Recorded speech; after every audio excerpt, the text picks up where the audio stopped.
បើកចាក់ស្ដាប់តិចនៅក្នុងផ្ទះបងប្អូនអត់បើកខ្លាំង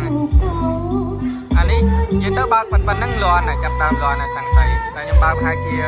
5% បើកតិចមែនតើ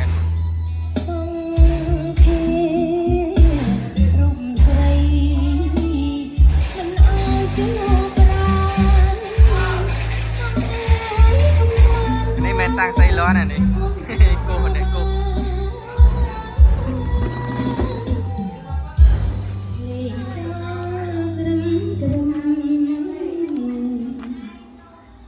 អានេះខ្ញុំចាក់ channel នេះខ្ញុំបើកតិចនេះអត់តែប៉ុណ្ណឹង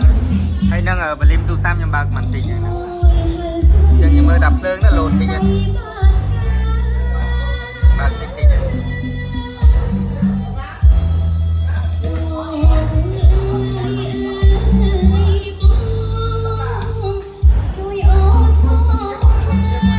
បាទ